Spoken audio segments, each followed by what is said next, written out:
charpata virachita kantaha punya punya vivarjita pantaha.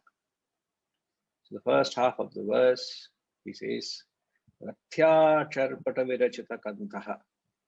He's talking of a person who wears a shawl made out of discarded rags, street rags. So it's all patched up. It's not, you may say it's a latest design and trend. Today, the torn clothes are designed. In those days, they used to wear something which didn't matter, something just to clad your body, mere barest minimum. So here it says a sage wears a street rags, a shawl, whose path, and then whose path is beyond punya, apunya. I'll shortly explain. Yogi, yogini, yojita chittaha, whose mind is well united to yoga. Yogini, yojita chittaha. Chittaha is the mind, well united to yoga. Such a person, ramate balon mattavadeva. Such a person who revels in God consciousness. Ramate is to revel, is like a child. Balon mattavadeva, unmattadeva, like a madman. Thank you, Ji. So this verse gives us the path to one's liberation. If any one of you interested in this satsang, who wants to give yourself a fair chance to realize yourself, here he gives you the path. 3 levels of the personality. At the physical level, you work constantly on the principle of maximum contribution to in every action.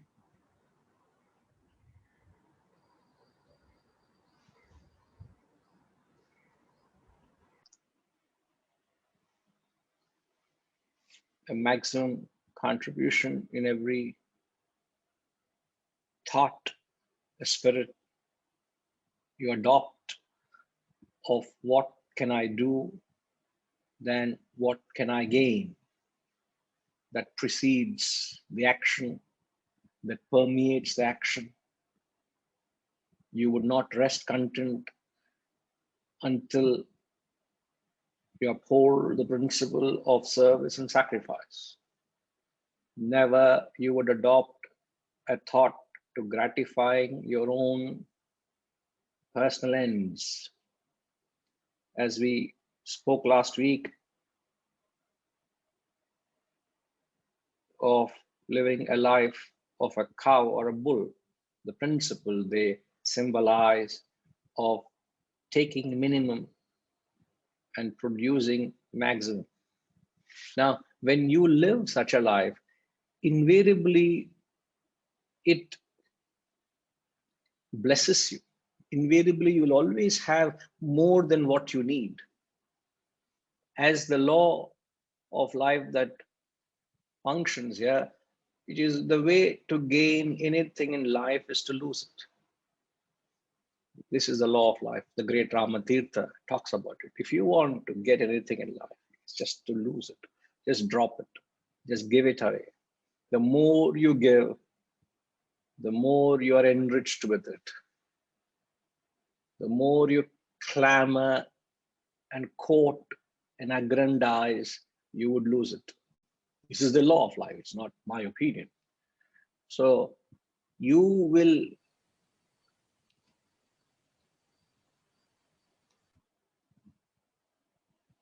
will uphold this principle of giving, but the fact of life is the more you give, the more you have.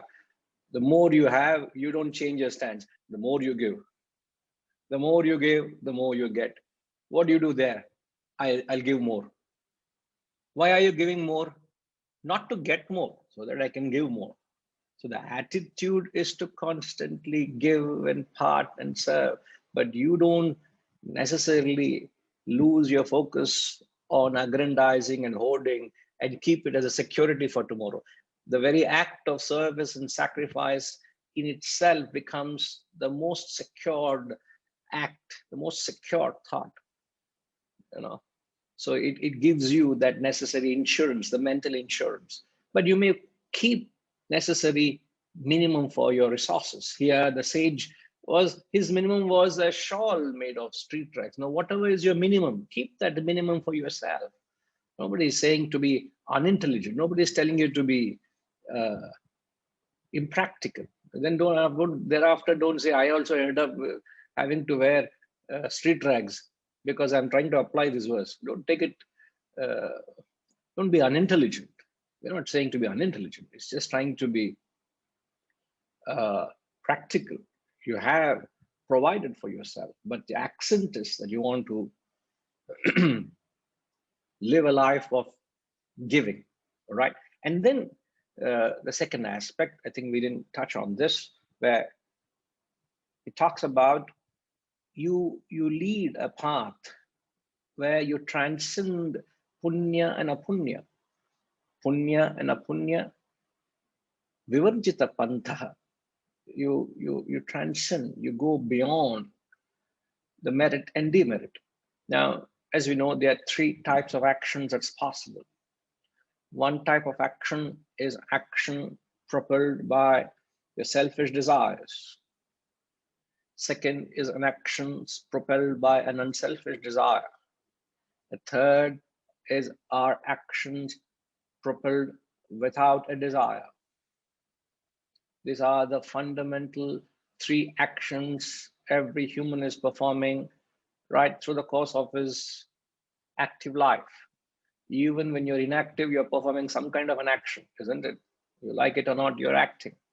But actions are prompted based on these three primary motives: selfish desire, unselfish desire, no desire. Now, what qualifies a desire is the motive or the intention. It's not difficult to understand that. So when you perform an action, your action, when it's performed with a selfish intent, nobody knows your intent except yourself. It is impossible for anyone to judge what is that man's intention. It's impossible for you to judge what is the intention behind which I'm conducting this class. Sriniji, any guess what is the intent behind taking this class?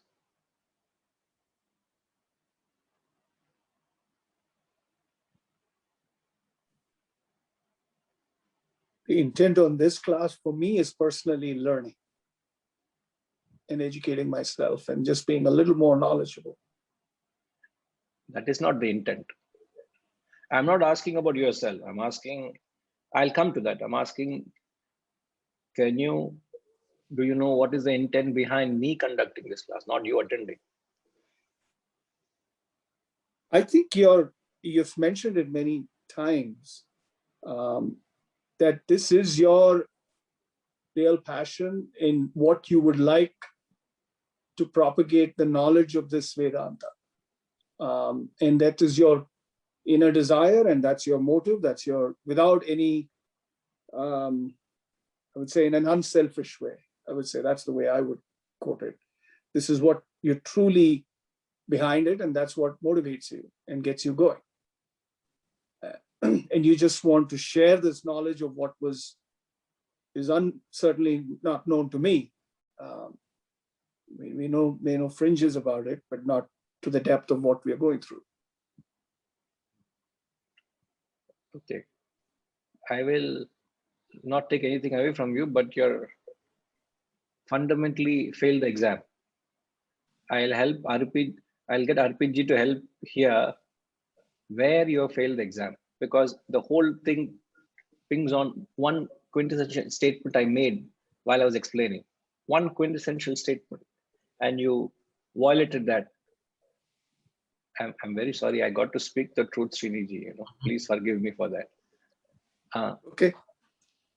Now, please hold on. Don't mute yourself. And difficult to unmute and all that exercise. Until you say the case is closed, please hold on. Case is still pending. Yes, Arviji. What is that statement I made? Hari Om Guruji. Yes, sir. So I think I'm going to end up in the corner with Sriniji as well. So I wasn't. It's not that I was paying attention, but as I've heard it in the past, is that part of the role or the compulsion for someone that's had a taste or knows that, has a line of sight to the self or is on that path, is to help others come along in that path without any other desire or in a completely selfless way, because that it has to be part of the story. But obviously I missed. I think both of you have to be imprisoned. Both of you are case failed, lost the case. I didn't expect this from your RPG. I know very, very. I need to revisit my assessment and expectations. BHAJAGOVINDAM. Is there a junior level class I can take? I'm starting a kids class very soon. I'll enroll you there. Excellent. I'll join that class. Vedanta for kids. Pranam Guruji. Yes. I think because it's something which you got to do. Vijayji, just let me bring clarity to what it is. I'm not asking any expansion on the concept. All what I'm asking is it possible for you to know what is the motive behind my action? A simple yes or no. If so, why? I mean, yes, because I would like to guess at it or try to articulate it. It's something which you got to do to, in your way of giving to the society what you know, what you have. There's no wanting, not wanting. It's just something which you feel you got to do. All right. The moment I put a word passion or any like or dislike, then it's no longer valid, I suppose, in one sense. And why not? Why not? I'm doing something which is my passion. It's my swadharma. no, if it is passion driven, then it's no longer selfless, neutral. I don't mean, I think selfless is not the right word. I mean, it tends to be unselfish, but then with a thought behind it. I mean, that's the only way I can possibly differentiate between selfless and unselfish. See, just to make the whole thing very clear, as I've said, the three types of action that's possible: selfish, unselfish, selfless. And that which differentiates them is only the attitude, but not the field of work. The field of work is determined by your vasanas or your swadharma. That is very clear. I spoke last week as well. But if the field of action is philosophy, is it not possible that the intention or motive behind which I started could have changed through the course of my journey, kept being polished and revised and reviewed and adapted? Is it not possible? Is it not possible that very intent can change in the future? Not the field of activity, but the intention is changing. Now my question is simple. Is it possible for you to know what is the intent behind which I'm just taking this class right now? Sriniji? Yeah, if the question is that, I think the question, what is not the question is that, the question was always that. Okay, so right correction. We clearly certainly I did not understand the question. So my apologies. The question, now that you've repeated it probably 3 times for us, little slow people. Four small correction there also, 4 times. 4 times. I think Very I sorry. think you really did prayers this morning. You woke up very early this morning, it looks like. No, I got up from the right side. Is every day I get up the same time, but it's the right side of the bed I got up, No, I do not think, as a listener, with any assurance, I could say what your intent is. The answer would be no. Absolutely right. In fact, that was the quintessential statement I made, which I drew RPG into the discussion. It is impossible to judge or gauge another person's intention. So do not try to find out what their intent is. It's impossible. At best, you are taking a guess, a most intelligent guess, but that's just an approximation at its best. But it can't be with certainty and say, yes, this is his intent. You can't nail it and say, you pin me down on that, because you do not know. You do not know. Nobody knows. Therefore, to this reason, the fundamental principle we must operate, as the great Christ said, judge not others. He just puts it in no less than a word. He says, just don't waste your time judging others. Do not judge others. You got to assess them, don't judge them. There's a world of difference in being judging and assessing. You got to assess them, what they are, but you can't start imposing what possibility could be. But I think even for your own exercise, you got to find out, you got to differentiate. What is the difference between judgment and assessment? Ask this question to yourself and try and see, when you are relating with people, are you constantly judging them or assessing them? And many a time you make this mistake of judging them. You don't assess them, because assessment doesn't necessarily constantly change. Once you have a right assessment, to a large extent, it doesn't change with reference to time. No doubt, there is the weather and the climate in a person. The weather is constantly changing, but the climate is the assessment. The climate is a constant, but weather fluctuates. On a hot, sunny day, you could have a downpour. And if somebody comes to the city on that evening, he says, oh, is it monsoon here? I say, no, it's actually hot summer, sir.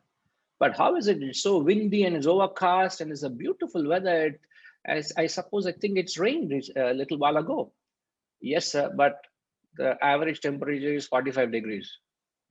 What are you talking? That's the climate. This is the weather. Don't be fooled by the weather.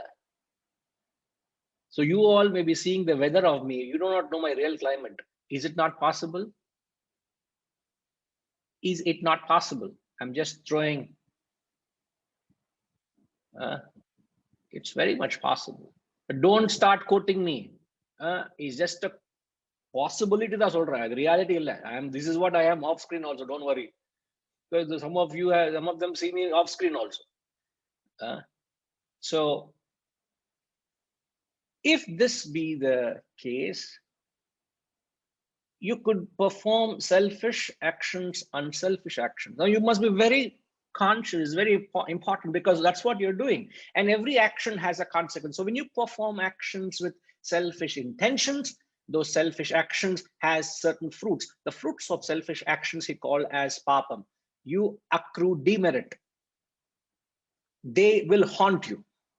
They will haunt you to the extent that if the fruits are not fructified, you will carry it forward into the next birth. The subject matter which we had dealt in much detail not long ago, where we learned one of the things that's carried forward into the next birth is your fruits of actions which are not fructified yet. So don't think, nobody is monitoring my actions. I'm not being caught. I'm actually not caught. So I'm free from the consequence. No. That is the divine law, which is overseeing every action, consciously, unconsciously, knowingly, unknowingly, willingly, unwillingly, performed or perpetrated. It will incur a consequence, and it shall be implemented, whether you like it or not, against your account. And that auditing is going on constantly. You got to be fearful of the law. The fact that I entertain a motive, it will incur a consequence. It's not that you've escaped the law. You may escape the created laws, but you can't escape the divine law of life, which governs it. So selfish, there is punya. Unselfish, when you consciously entertain unselfish motives, where you constantly strive to accommodate others' interests. At times it could be at the cost of yourself. At times it doesn't cost you anything just to accommodate someone in your thought, isn't it? Sometimes you may have to, if you have a loaf of bread and somebody needs it. Okay, let's say you have 2 loaves of bread. Lockdown, you've gone and picked up 3 loaves of bread. 1 loaf of bread consumed by the family. 2 loaves of bread lying in the freezer, in the fridge. Now somebody comes at the door begging for food, and you see that person is emaciated, and your heart goes out to him and says, I think there's nothing wrong in just parting that loaf of bread to that person. You part that bread. And unselfish. Now you have only 1 loaf of bread. You think that person needs it more than you. I think I can fast, not intermittently, permanently fast also. There's enough storage in me. Some people are very seriously practicing intermittent fasting, and they have become great what do you call? What's the right word? They are advocates of that newfound charm to intermittent fasting. But in between that, how much they're eating, I do not know. How much feasting is going on in between, I do not know. But just for the discussion's sake, intermittent fasting, they become the great propaganda they're going on. Everybody is hearing intermittent fasting. No, I have nothing against it. Don't get against me. I'm not having a dig on a platform like this. And I also do intermittent fasting. But then you come to that thought and say that person needs more than me. So you may do service and sacrifice sometimes at your own cost. And you may give to others, not at your cost. So what do you get at that? What do you learn from that concept is, when you're unselfish, there are grades of unselfishness. So the moment you walk out of that self-imposed cage of a selfish life, you start accommodating. When is that thought of unselfishness come into you? When is that first ray of unselfish thought comes into you? First ray. Hirenji, the question is, when does the first ray of an unselfish thought comes to you?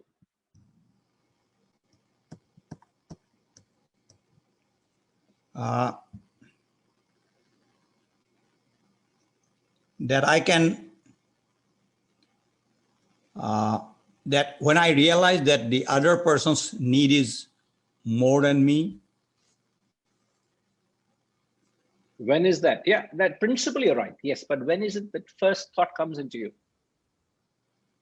I mean, in your experiences of life, when you're very happy to sacrifice, and you don't think twice of sacrificing, you're actually giving everything that you have, perhaps, but you're enthused, you are encouraged, you're inspired to part.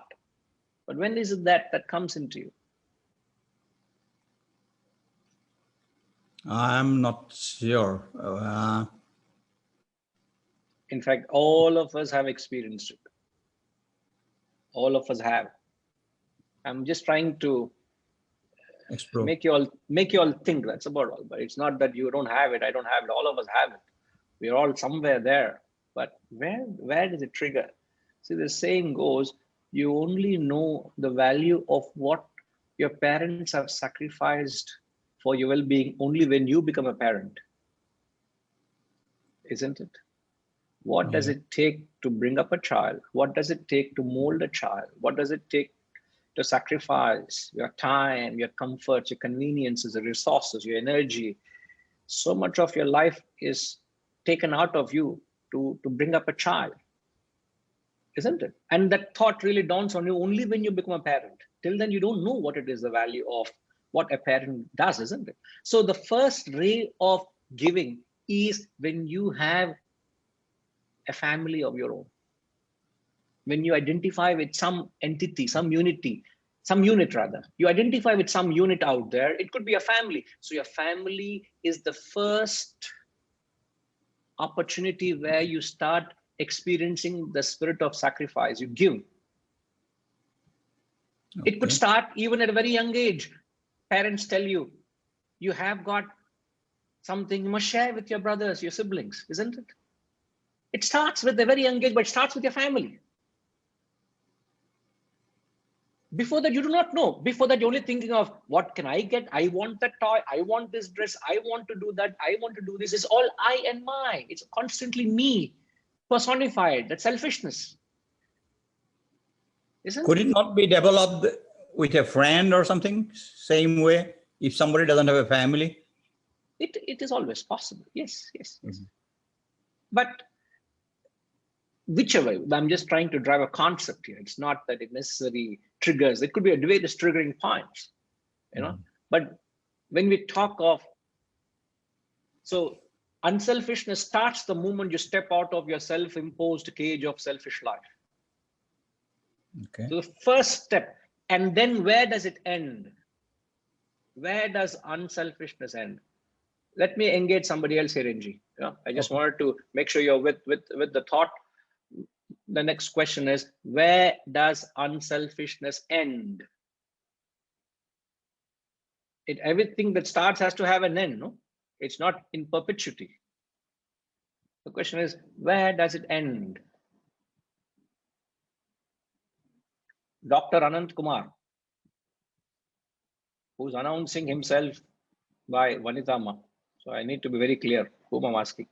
I don't know whether I've added Kumar. Is there Kumar there? I know Harish Kumar is there. Kumar is there, huh? Okay.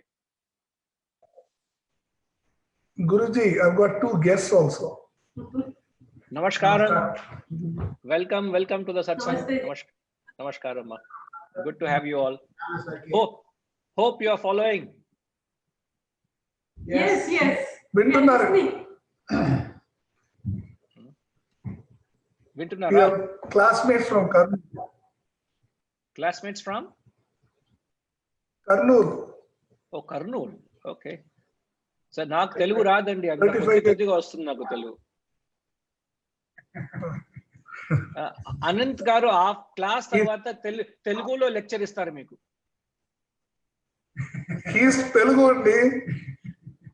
Sir నా తెలుగు రాదు sir అంటున్నాను. తనకు మీకు తెలుగు వస్తుంది, నాకు రాదు అంటున్నానే. No, forgive me. Yes, Anandji, just I forgot the question. What I asked. This is the problem. Where does unselfishness, where does it end, Anna? Correct. Now I know that you are concentrating in the class. I saw how my brother was floundering also. Okay, anyway. Unselfishness ends with giving, and sometimes unselfishness may never end. So just to help you think in the context, I said unselfishness starts when you leave the self-imposed prison of a selfish life. So when you have inspired by something out there and you want to live a life of giving, it starts there. And I also said there are grades of unselfish giving. Go back to the example of 2 loaves of bread. I can sacrifice without anything at my cost. I can sacrifice even at my cost. I can go through considerable pain and challenge. You all may not know what extent the challenges are at my end, but yet I will go to the extent to serve you without making you aware of the sacrifice I'm going through to make you receive this end. Not that there's anything undue happening. I'm just trying to tell you. You don't have to advertise that. You just want to make other person comfortable while you're giving, isn't it? But my question is, so it starts somewhere, but where does unselfishness end?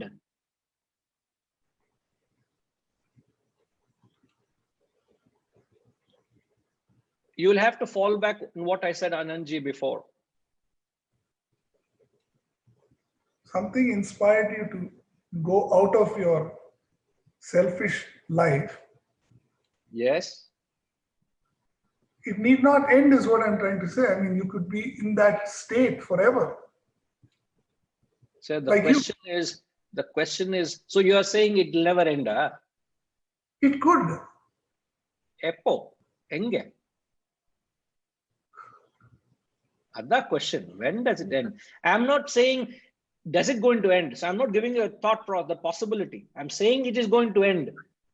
So there, that possibility you can equate out. We can always ask a question on that. We can argue on that. But to the question, where does it end? It may end when you're not able to give anymore, or when you don't have the wherewithal. That means you fall back to selfishness? No.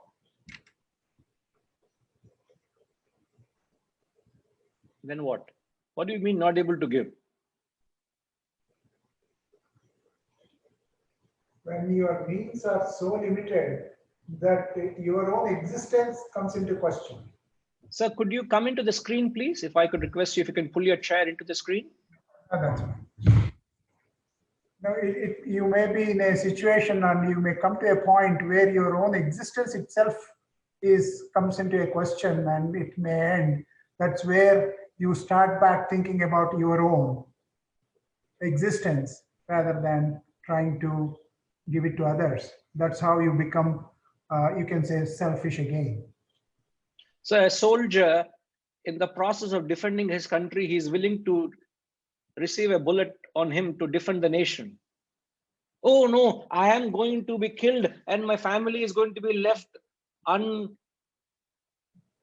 they can't be protected. Therefore, I will run away from the battle. A soldier wouldn't do that. But here it is not. The soldier's duty is to do that. Here, if you are doing it as a duty to the end of your life, yes, you can compare it to a soldier.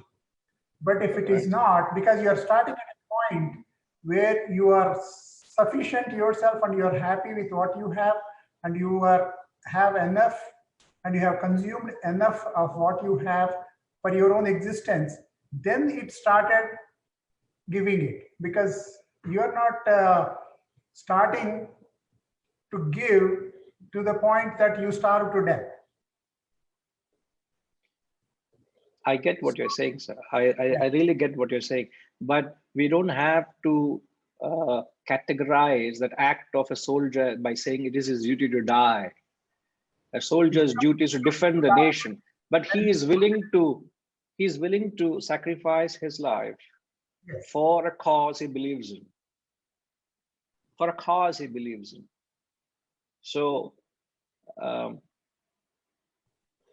I'm completely in echo with what you're saying. I'm not disagreeing with you, but I'm only trying to, if you hold on to the feedback, and if I could, I'll give a closure to this question. But then you will find it will resonate, the example you have given. In fact, the example I've mentioned and you also clarified actually fits into the answer which I'm seeking.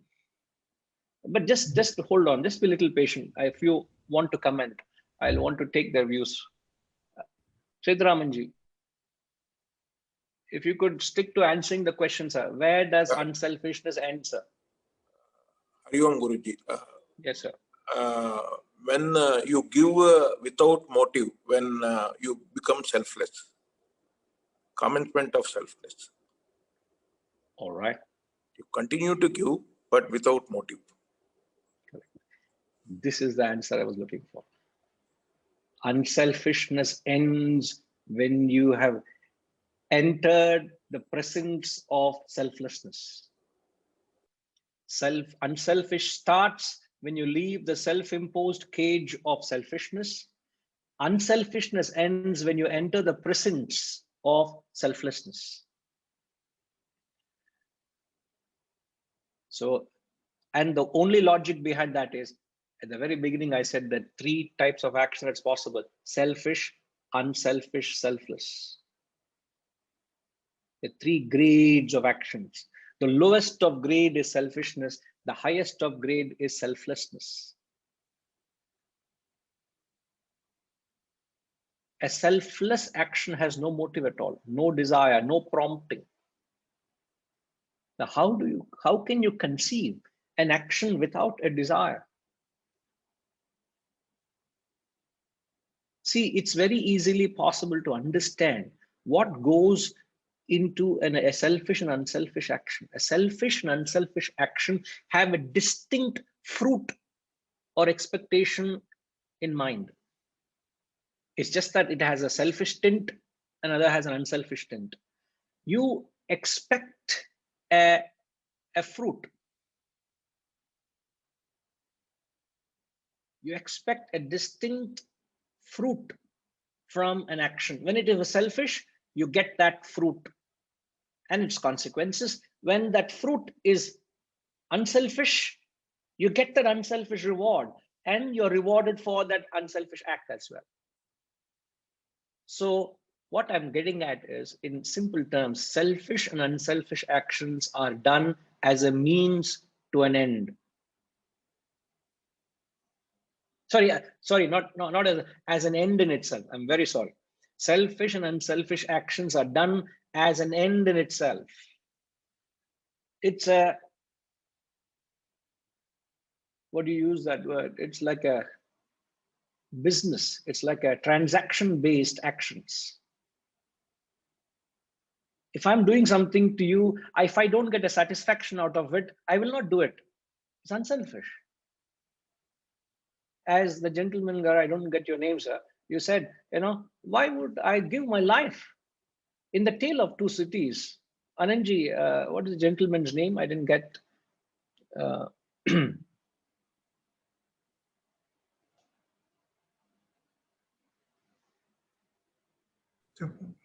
Yeah, my name is Prabhakar. Prabhakar Garu.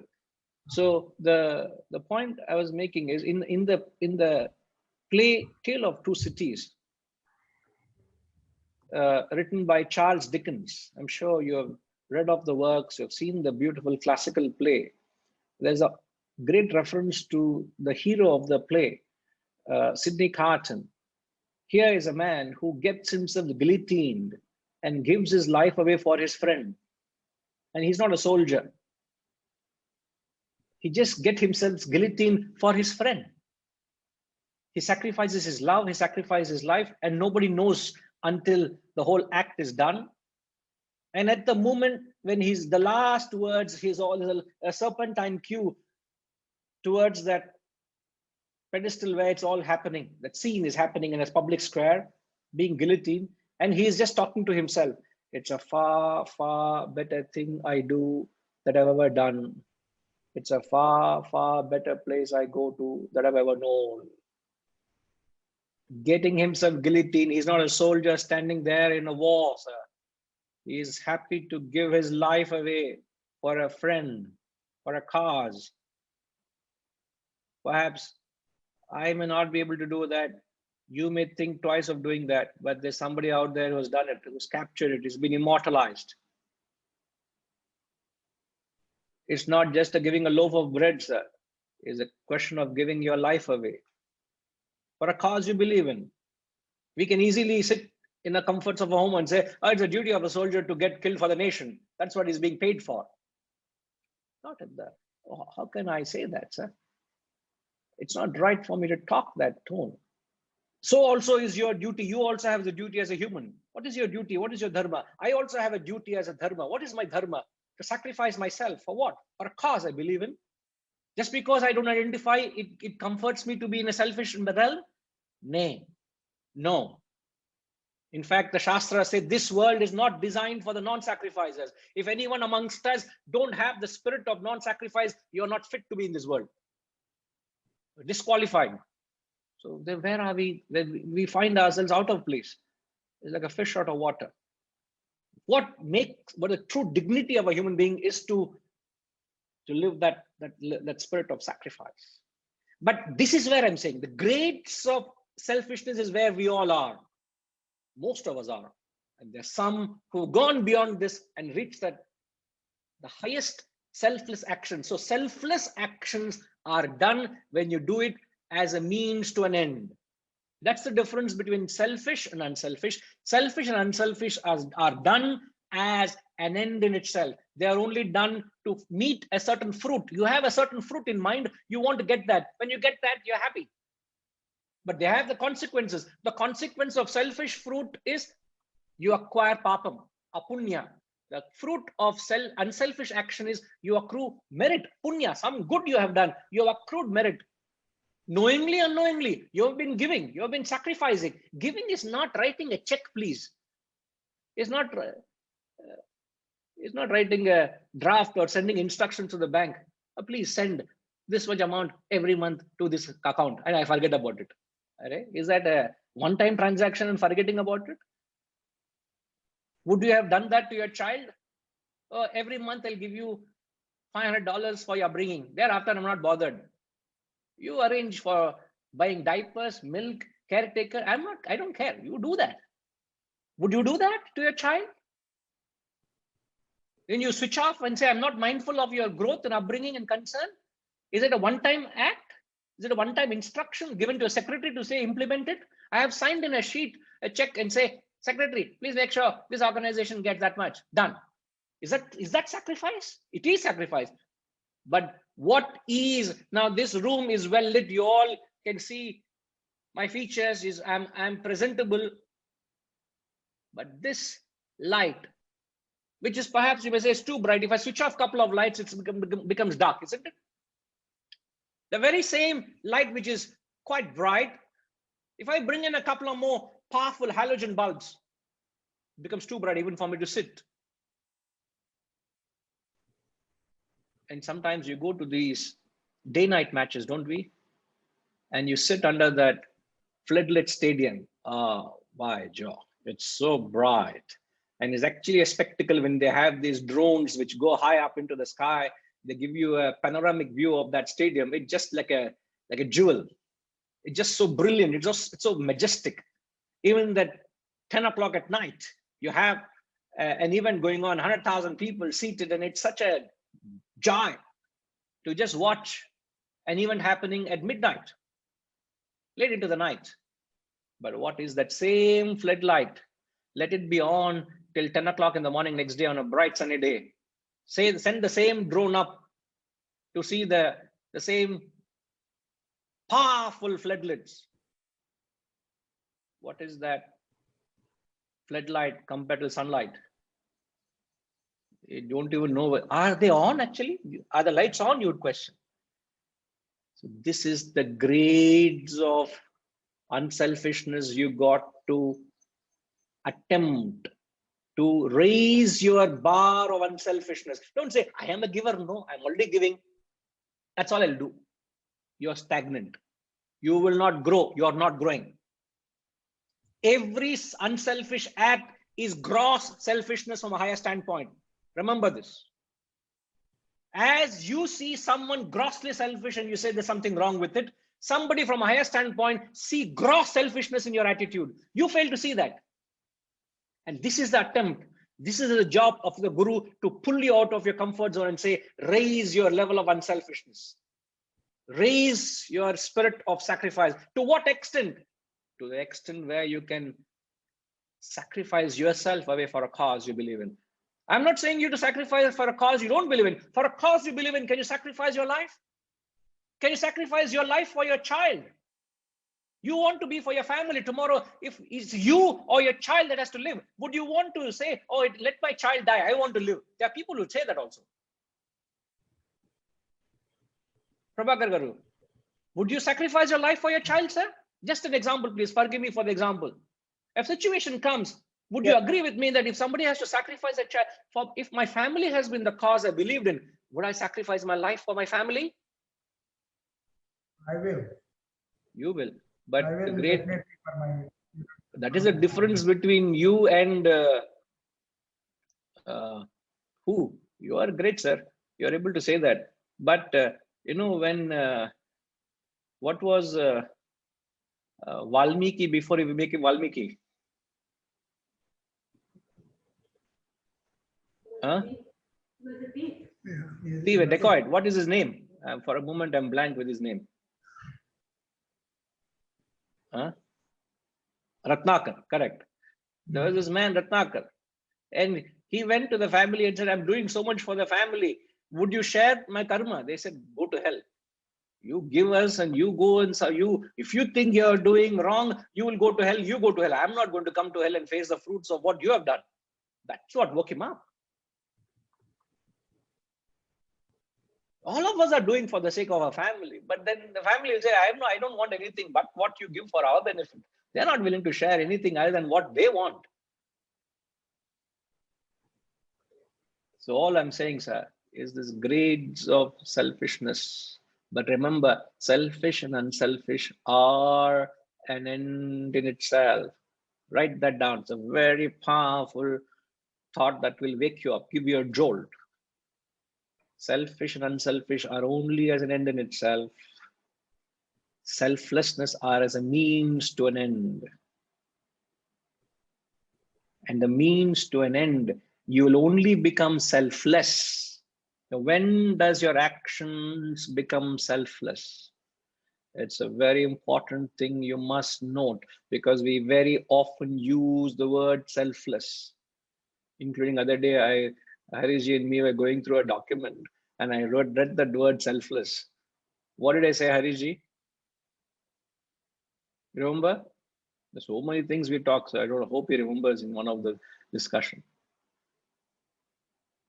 Just to serve his memory well, I just told him, remove the word selflessness. I said, it is too grand a word and it is being not given the right context. It's like the crown of the queen. You can't place it anywhere you want, can you? It is the kiritam on the Lord's, it's crown of the Lord. You can't put it wherever you want. It has to be given the right, it is something which has to be crowned. It has that place. Selfless actions like a crown of all actions. And we use so loosely, so unmindful of what that is to become selfless. The question is, I said selfless actions are when they are done as a means to an end. Now the question is, when does one's actions become selfless? Sai, I hope you have been following and you got the question. Hari Om Guruji. So Yes. there are three types of actions: selfish, unselfish, and selfless. So what I get is selfish is completely for myself. Unselfish is when we devote to a cause. So selfless is beyond everything. So you are ready to give irrespective of. So you are ready to give irrespective of the cause, maybe. That's what but yeah, there is some confusion there. But let us say my cause is, let's say, to the save water, save the environment. That is my cause. So I have been doing some harvesting pits, and I am engaged in that work. As an example, I'm taking. So as long as yeah, maybe I'm not able to visualize what exactly the selfless action means in that case. But yeah, I get when I connect to a cause, let's say to save environment is a cause, I'm getting connected to it. That is my unselfish area of action. But what is selfless, I'm not able to. It's not easy, but I'm glad you are very upright with it. It is difficult to attune to selflessness, but this is where we got to differentiate, and I will clarify that. Let me hear from others. Vijayji, before I come to you, yeah, GB Rekagaru. Namaskar, Guruji. Namaskar. Namaskar, sir. Yes, sir. Namaskar. When you have attachment, you are not able to liberate yourself. Unless you liberate yourself, unless you have established in your knowledge what is adhyatmic, that is selflessness, is possible. As long as you have to detach yourself, you have to liberate yourself. The dharma is sacrifice. That is only a stage will come, unconditional love when it comes. GB Geragar, I will have to interrupt you. I'm just being very precise to the discussion. And I just want your comments to, in the context, the question is, when does one's actions become selfless? Because we define selfless actions are those which are done as a means to an end. So the question is, when does it become selfless? When desires are not there. Very true, which we said desireless actions. But the question is, can you explain what is that end which makes the nature of your action selfless? The nature, when you liberate yourself, then only. So liberation is the fruit of such selfless actions. Liberation is not the cause. Liberation is a fruit. I'm asking the cause. Cause is selfless. But what is the cause of that? That is dharma. Fair enough. No, I don't want to probe, but I'm only trying to tell you. You're born for the Sanatana Dharma. That is for liberate yourself, the sacrifice, the selflessness. All this is whether the fruit, irrespective of the fruit, whatever, neither punya nor papa. That is the dharma. You're actually answering in your own way. I give you that credit, but I don't know how many of them, like Sai is saying, he doesn't know the difference. He's not able to. I don't know how much he got that, but I give complete credit to what you said. In fact, the words you have chosen actually convey that. I'll have to leave it at that, G. But let me hear from others. Wonderful, wonderful, G. Yeah, Vijay G. Guruji, when an action done spontaneously as a matter of without a thought and any outcome or without any motive, as a matter of what is called second nature, does it become selfless? I mean, you don't think, you don't plan, you don't think of what you're going to get out of it, just do it. You're just trying to explain an action without a motive, I suppose. That I give credit. Time to think of it, it's your conditioned response automatically. If you're explaining that part of the concept, I give credit to you, but it doesn't answer.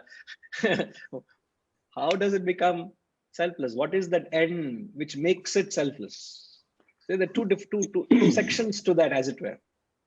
When you say motiveless, you're saying, yeah, I don't think anything. It's just, a typical thing is, when you're, let's say, walking down a flight of stairs and somebody plays a foolish trick with you and he comes and trips you or pushes you from behind.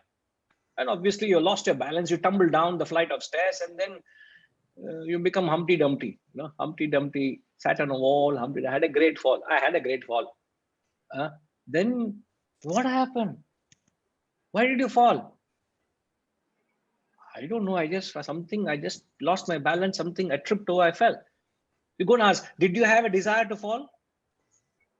Did you have a motive to fall? No, I have no desire to fall, but yet I fell.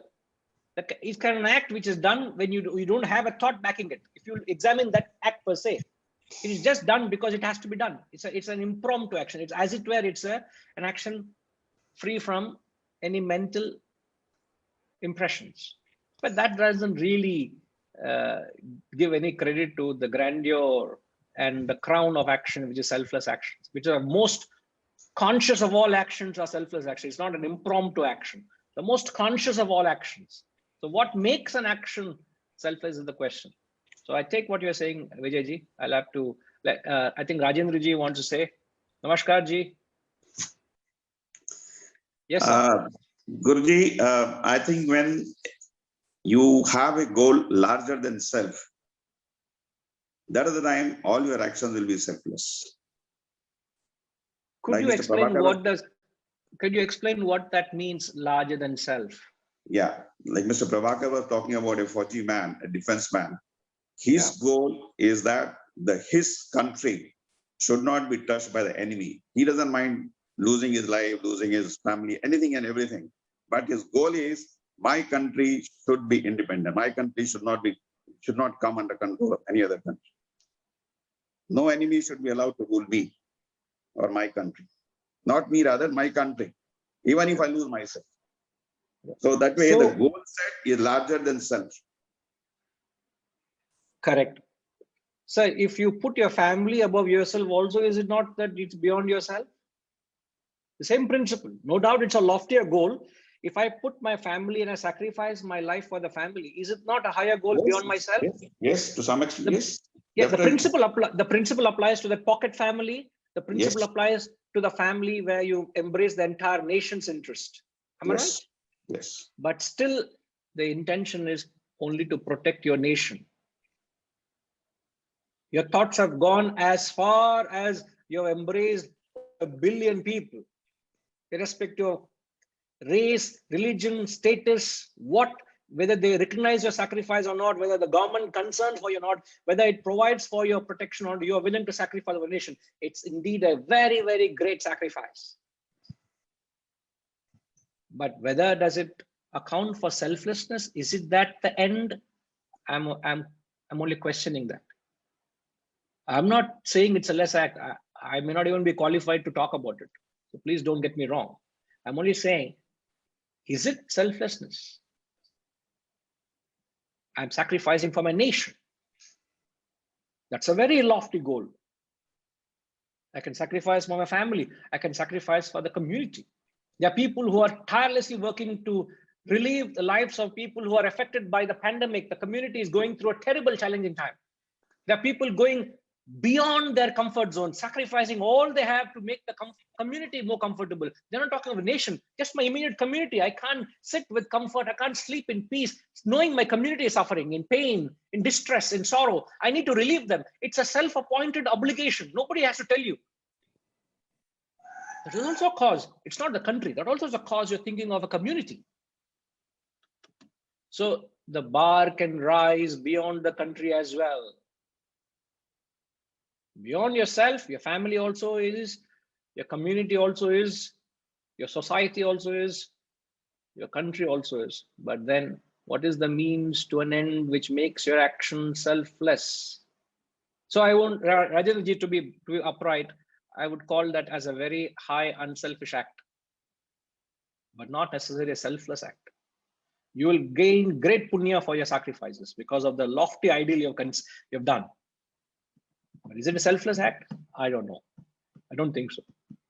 I'm not defining by the act. It's not the act that makes it selfish, unselfish, or selfless. It is the attitude. It is what is it that you're identifying with? That is the question. What is it when you say means to an end? What is that end that makes an action selfless? Vaidyanathanji.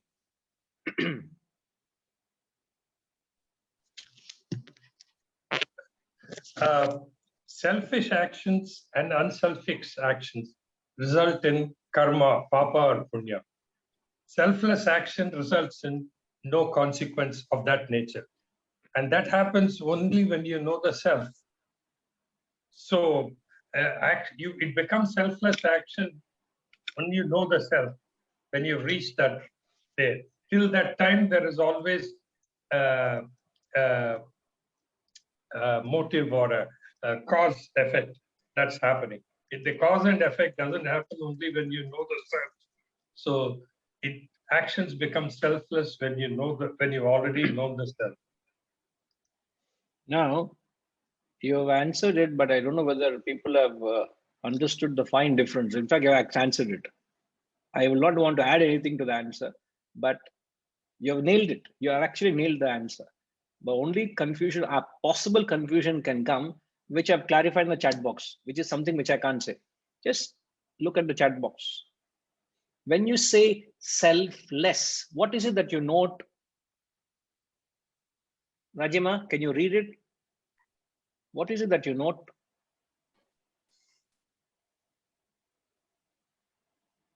Yes, ma'am.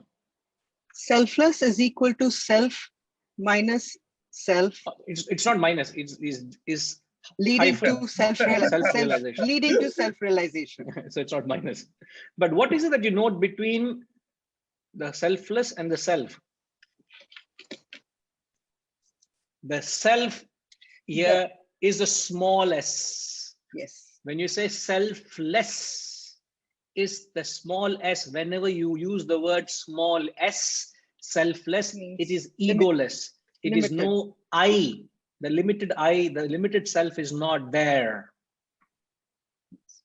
So when my limited self completely, totally, entirely gets liquidated and dissolved in the largest cause of attainment of self-realization, then and then only your actions qualify themselves to be selfless.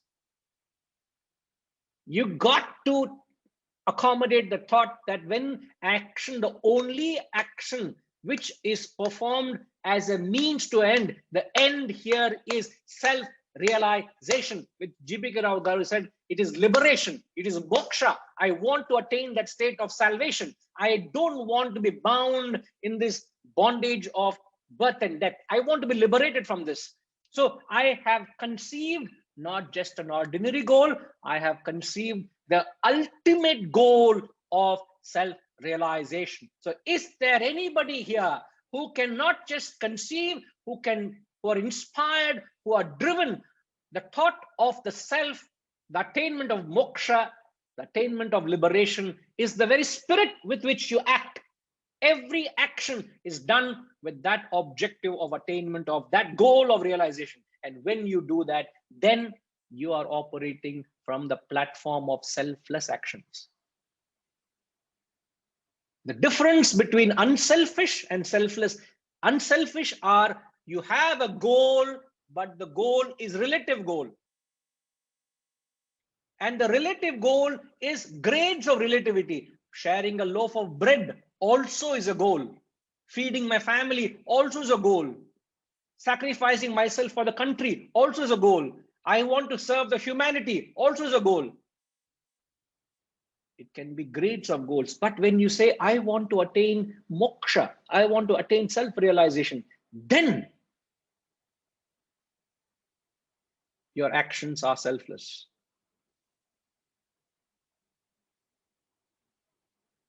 So they can be selfish, unselfish, selfless. Yes, Hirenji. I know you're scratching your head. I'll try to help you a little bit, if I can. Yeah, it's a very good discussions. There's no doubt about it. And until you explain it, the last selflessness with small s, but it is still almost, I feel it impossible to comprehend, because highest level of unselfish, I can understand. And like, a soldier sacrificing his life, and which you are saying that it is bound to a ultimate goal, at least everything is a goal there, right? I can understand up to that point, but then when you come to the selflessness exactly, it's very difficult to comprehend there. The best of spiritual practitioners find a difficulty to attune to it. And I am not, in fact, I can understand the difficulty, but it is that leap. You got to take that leap beyond the motive, and that leap makes your actions motiveless. The only difference here, so G.B.K. Rao, you may have to forgive me, because I just want to complete the thought, because I just have a little few minutes. Please forgive me, sir. Okay. If there's chance, I'll certainly, we'll certainly hear you out.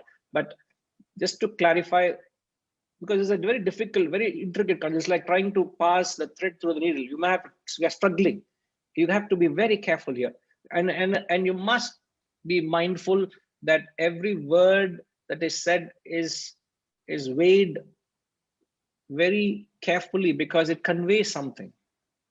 It is very, so you can hear it 10 times, 100 times, it will have a right connotation. And that's why I'm very particular. It's not what is said, in what context it's said that matters. That's how the clarity we are trying to bring to the discussion.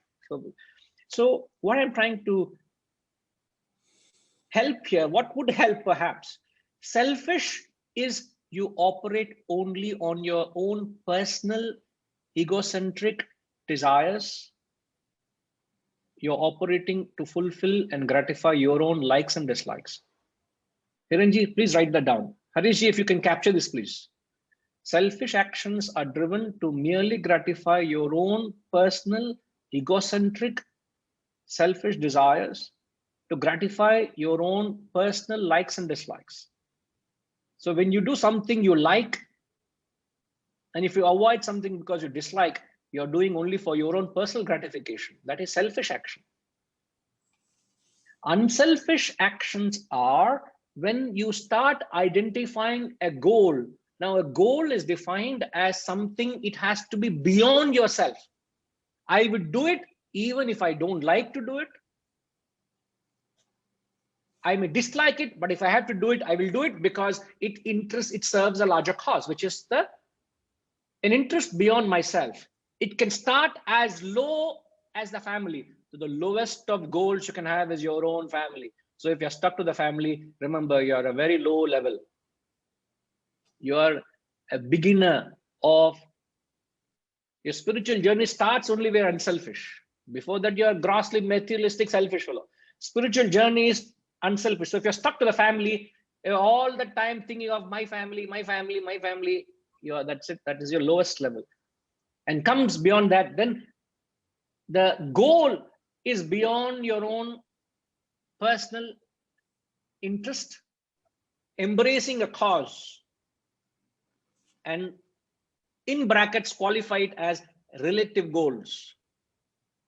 So when the goals are relative, like Sai said, I want to provide the water bodies.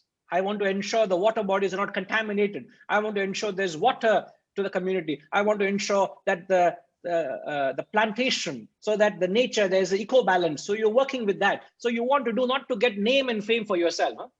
Oh, when I do good work, I know I'll be recognized. I'll get applause. I'll get companies, organizations backing me. I'll become famous. I'll become not to boost your selfish ego. You're doing that. You're doing genuinely to serve people.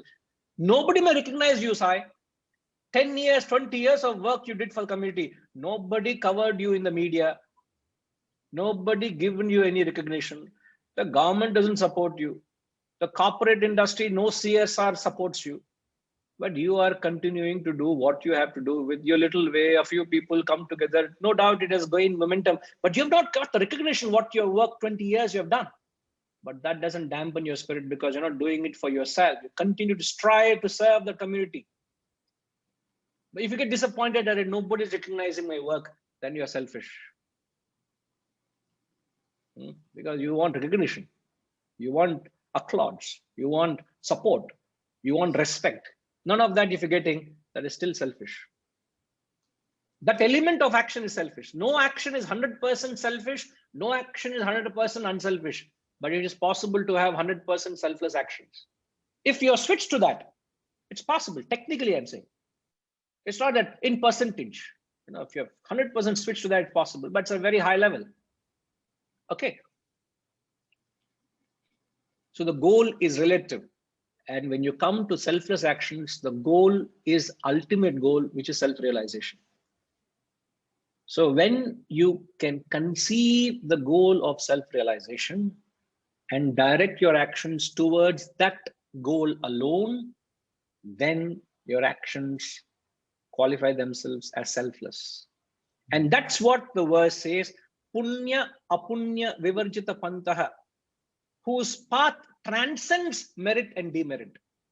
So you have taken a path which is beyond punya and papa. You have taken a royal path in between the path of good and bad. You have taken the royal path of selflessness, which doesn't bind you with the fruits and consequences. They are not done as an end in itself. It is done as a means to an end. So this action, very action of me speaking to you, Sriniji, I'll have to lastly ask this question and I'll leave it there. That this very action is possible. Is it not possible? It could be grossly selfish. It could be unselfish. It could very much be selfless. The act, what is the thought behind me? I can be doing just to gratify my own personal ends, to gain name and fame for myself.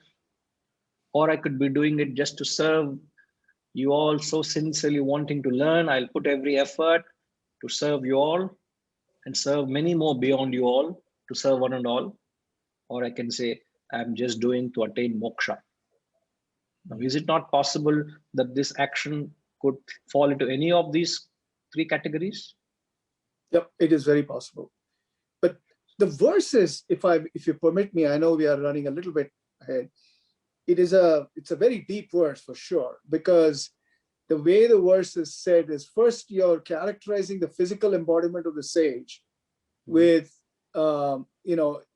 showing as if he's got no material intent, or because of the ragged Godadi, or what was the word? Yes, Godadi, yes. Godadi. Yeah. So, it portrays that first, and then the verse goes on what you're right now explaining of the merits and demerits, which is punya and apunya, as you rightfully said, and then with the goal, with the clear intent saying self-realization is the path. So he is now getting off from that. But then it's very confusing for me at the end, where he says, why is he like a child madman still seeking for ultimate realization, which is the next part, yoga, spirituality. But you are behaving exactly like a child. So much I've said, you still want more. You've given the child the toy, still the child, I want that toy also. I've explained so much of the first half of the verse. Second half of the verse explain panla. Na panna explain panre illaya. Na panna mata sonnena. Did I say I'm not going to do? Did I say that? I said that is good. The second half of the verse, one half only, whole class it took kashtapaddu explain panna. I've struggled to explain. I have no words to explain. I've explained. Now, in spite of that, you say, see, why you did explain that? I know that childish element is not died in you. That's the reason I like you, because there's something common in us. There's a common factor in us. No, I will come to that. So I think if you can, as you rightly said, it's a very deep concept. As we'll find it very difficult to attune to selflessness. At best of us will struggle. But just you have to accommodate that there is a possibility that when you switch to selflessness, all your actions are driven towards the attainment of the transcendental goal. Therefore, there is no terrestrial thought or element tainting your action. Therefore, desireless is there is no desire to the world, there's only desire to the self. So because of the transcendental goal, all terrestrial thoughts and desires have burnt away. And this is the crown of all actions. Believe me, this is the crown of all action. And if you hold on to that, if you have risen to the level to be inspired by selfless, by June, with certainty, you will be marching towards the self. So spiritual actions are selfless. So we all must aspire to reach that selflessness, not just be content and stagnate with certain degree of selfishness. Remember, every unselfish act is glaringly selfish from a higher standpoint. So start seeing an imperfection in your so-called perfection. I will have to come back to it. It is, I tell you, this so much. And by the way, this BHAJAGOVINDAM is an introductory textbook. It's said to be an introductory textbook to the Gita and the Upanishads. It's a prakriya. It's a very beautiful text, as we all are enjoying the journey. But if you expand, there's so much into it. So I do not know whether I'm giving more than what is meant to be given here, but there's a lot that is intended. That's all I'm saying. The text conveys far more than what you apparently read in the words. It's far more. I will come back to it, but please fall back to concise your thoughts, bring it certain clarity. And then if there's anything concerning, we can revisit again. Okay.